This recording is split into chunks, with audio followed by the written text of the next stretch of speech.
రాజమండ్రి నగరపాలక సంస్థ కమిషనర్ గారు ఎవరైతే ఉన్నారో కేతన్ గార్గ్ గారికి రాజమండ్రిలో అపర కర్మలు చేసుకునే పురోహితులు సుమారు 100 మంది ఆయనకి కొన్ని విన్నపాలు అయితే చేసుకోదలిచారు. ఏదైతే మీరు రివర్ ఫ్రంట్ పేరుతోటి ఒక ప్రాజెక్ట్ చేస్తున్నారో ఆ ప్రాజెక్టులో భాగంగా ఉన్న ఒక అపర కర్మల షెడ్ని కూల్చివేయడం జరుగుతోంది. అదేవిధంగా అక్కడే ఉన్న స్థానఘట్టాన్ని కూడా మీరు తొలగిస్తానని చెప్పి ఆల్రెడీ అనౌన్స్ చేశారు. అయితే ఈ పురోహితులందరినీ కూడా మీకు మేము న్యాయం చేస్తాం ఖచ్చితంగా.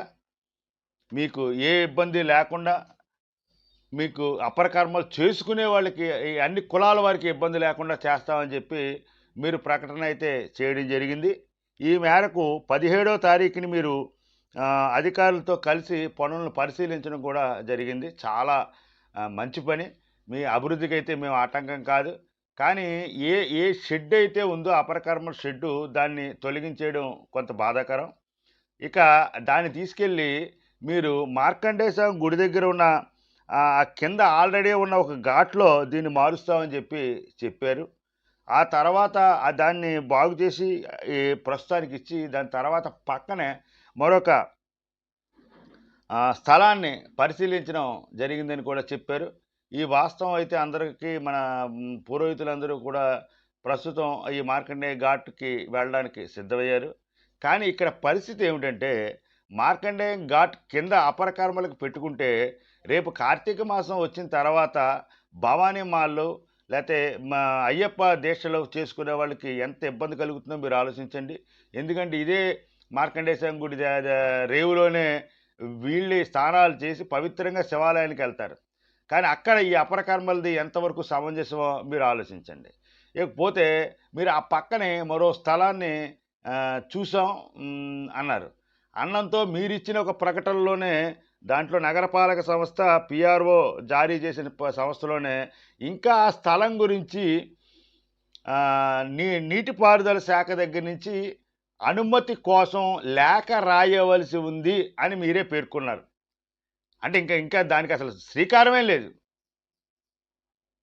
రేపు పుష్కరాలు వచ్చేస్తాయి, పుష్కరాలు అయిపోతాయి, అయినా కానీ ఇంకా ఆ రేవు రాదనమాట. అంటే ఈ ఈ ఏదైతే గోదావరి గట్టున ఉన్న అపరకర్మలు చేసుకుందుకు కానీ స్థానఘట్టాలకు కానీ అక్కడ అపరకర్మలు చేసుకుందుకు కానీ లేదంటే ఈ పురోహితులకు కానీ ఎక్కడ ఆస్కారం లేదు అనిపిస్తోంది. మీరు గతంలో అయితే పురోహితులకి అన్యాయాన్ని చేయకుండా చేస్తానని చెప్పి హామీ ఇవ్వడం జరిగింది పురోహితులందరికీ. ఆ మేరకు వాళ్ళంతా కూడా మౌనంగానే ఉన్నారు. ఒక రకంగా కొంతమంది నాయకులు వాళ్ళని నోరు కూడా నొక్కేశారు. కానీ ఈ సందర్భాన్ని బట్టి మీరు ఇంకా అనుమతే తీసుకోలేదు. ఆ నీటిపారుదల శాఖ నుంచి అక్కడ రేవు కట్టడానికి, పైగా అక్కడ రేవు కడితే వచ్చే నష్టం కూడా ఇంకోటి ఉంది కమిషనర్ గారు, మీకు తెలియని వాస్తవం. ఆ వినాయక నిమజ్జనాలు చేసే స్థలం దానికి కూతవేడి దూరం, ఇంచుమించు ఒక 10 అడుగులు దూరంలో గణేష్ నిమజ్జనాలు చేసే స్థలం ఉంది.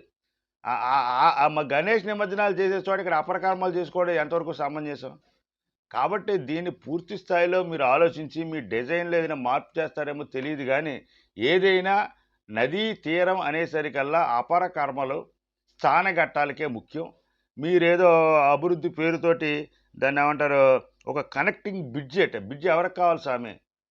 ఇప్పుడున్న వాతావరణం గురించి దక్షిణ కాశీగా మనకి పేరున్న గోదావరి తీరాన్ని మీరు ఈ విధంగా అభివృద్ధి పేరుతోటి ఇంచుమించు పురోహితులందరినీ కూడా మీకు చేయలేని హామీలు ఇచ్చి ఇంకా లేఖ కూడా రాయని వ్యవహారాన్ని బట్టి ఇంకా పర్మిషన్ రావాలి. మీరు అక్కడ షెడ్ భరించాలంటే అక్కడికి ఇప్పుడున్న ప్రస్తుత షెడ్కి దాదాపు 300-400 మీటర్ల దూరం. కాబట్టి మీరు ఏదైనా సరే ఆలోచించి మీ డిజైన్లో ఏదో ఒక మార్పు చేసుకుని ఈ యొక్క ఖమ్మం సత్రాకు దగ్గరగా ఒక 15 అడుగులు, వాళ్ళు ఎక్కువ అడగట్లా, మీకు ఒక 15 అడుగులు మాత్రం రేవులోకి దిగేందుకు అపరకర్మలు చేసుకుందుకు ఒక షెడ్డుని నిర్మించాలని కోరుకుంటున్నారు. మీరైతే దాన్ని ఖాతరు చేయట్లేదు.